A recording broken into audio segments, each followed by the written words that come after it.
bed အခုကြားပေါက် big bed နောက်ပြီးတော့ antibiotic အဲ့ဒါပြီးတော့ကျွန်တော်တအန်ပါတယ်နောက်ဟို black hole ဟိုတနခါတစ်ချင်းနဲ့နာမည်ကြီးတဲ့အဆိုင်ဆိုတာဆိုတော့ကျွန်တော်တို့ကအားပြီးတော့ခွေထုတ်ချင်လို့လေခွေထုတ်မှာဟိုလိုထုတ်ပါဟာမင်းနဲ့ငါတို့เนี่ยတော်တော်လေးဘာဖြစ်တယ်ဒါမှမဟုတ်မရဘူးကျွန်တော်တော့ကြိုက်လို့ဆိုအဲထုတ်တော့ကျွန်တော်အဲ့ခွေရတဲ့ချင်းလေးအများအားလုံးမြင်ရပါတယ်နော်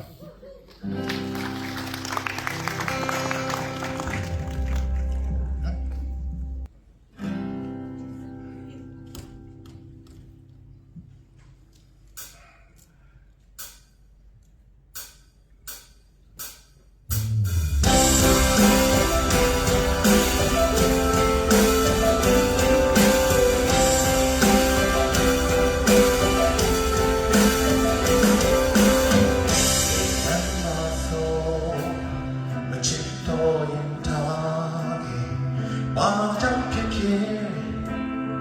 ခွင့်လွတ်တဲ့တဘောဖြည့်ရှင်းချက်တော့မပေးနဲ့ဘာကြောင့်လုံးတောင်းရရမလို့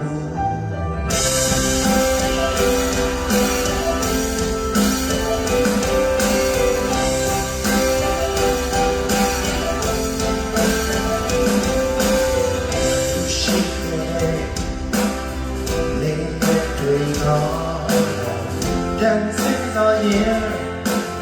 အရှမ်းမပြောင်းဘူးပေါ်ထောက်ရမှာပေမဲ့တွေဖန်လေးလူမိတ်လေးချီလူ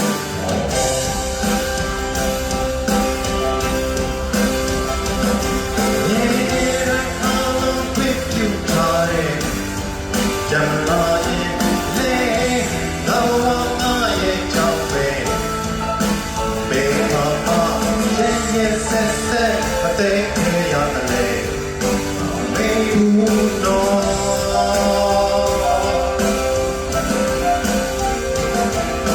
နေရမင်းငါရဲ့ချီကုန်မဲ့